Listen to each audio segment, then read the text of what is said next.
The thought is, let's give the capacity to the local installers.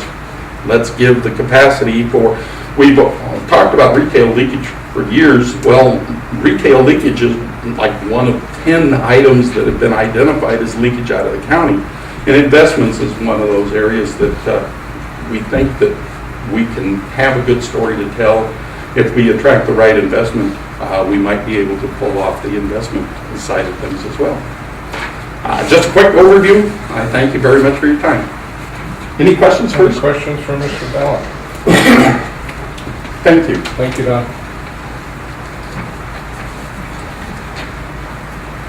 Okay, so that was kind of a quick run through of a number of different things, but part of the theme here is people really communicating with each other and letting each other know what's going on and working together, and that's how we're going to be able to move forward on things. So speaking of moving forward and working together, the next item on the agenda is the Comprehensive Economic Development Strategy Plan, otherwise known as SEDS.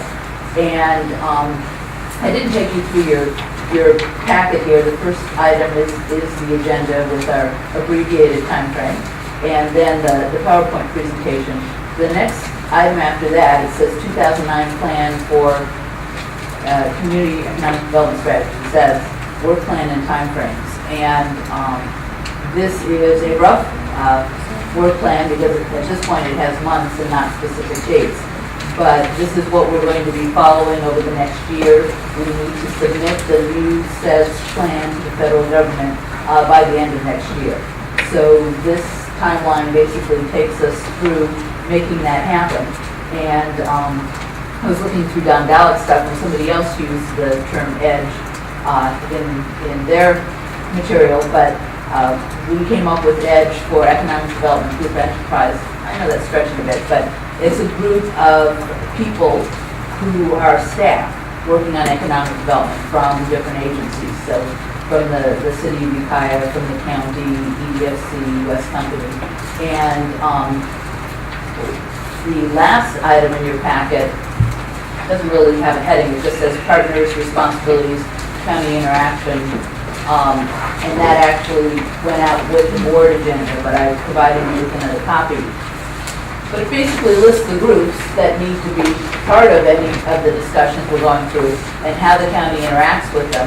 And then on the last page there, or the second side of the page, it talks about EDGE and who were members of EDGE. So kind of the first task that we wanted to do was to bring together that group so that at least the staff who are working on all this are talking together, and with Don Ballot and Pamela and all the other folks, Scott Schneider, it's we're kind of getting into the rhythm of it, but just the information sharing has been very, very important.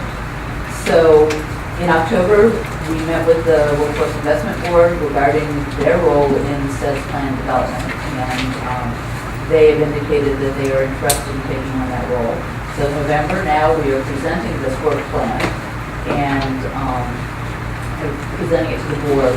Over the next couple of months, EDGE, Steve, the Workforce Investment Board staff will be reviewing prior SEDS documents, and they will be documenting accomplishments, because the first part of the new plan is saying what we did on the old plan. And so that's going to happen over the next couple of months. In December, probably going to be a consent item on your one of your 2 December agendas would be the board designating the Workforce Investment Board as the SEDS strategy committee. They meet all of the criteria, and so it would avoid setting up yet another group. And it's a role that the WID is interested in playing. And that's we had the discussion with the WID over lunch. Right. Several weeks ago to do just that. And we've had subsequent discussion regarding the draw on staff time and all that, so we're all clear who's doing what. Okay. Supervisor? Yes, thank you, Mr. Chair. So on that note, I just have heard a few concerns on getting, again, regional involvement in the process, and maybe you could walk us through, Allison, then some of the, you said you've had further discussions on staff time and delineation, if there's anyone here from the public or any of the committees that will want to comment. Just making sure that we're getting the buy-in of our partners to work on the process, and again, about this, the delineation of staff time and the timeframes, and just making sure it's a real united effort with the various perspectives. And again, that question of, do we definitely have coastal representation in the process? Well, in terms of coastal representation on the WIB, I don't remember the exact number, but there are coastal members. They also have vacant seats. So if there's anyone from the coast, particularly from the private sector, who wants to be involved and wants to be appointed to the Workforce Investment Board, the seat's open and it's, they can warm it up. So that's one answer to it. The other is that you can see in March and April, in our discussion with staff of the Workforce Investment Board, we talked about both having a goal-setting meeting in inland and then having a goal-setting meeting on the coast. And I don't know which order it would be, but it would be in March and April, and basically holding similar meetings and not finalizing any discussion on the goals until both of those meetings would have been held. And so that's another effort to involve folks from the coast. And then the other place where that would come into play is that the Workforce Investment Board would then be convening subcommittees to meet on specific goals and develop the objectives and the implementation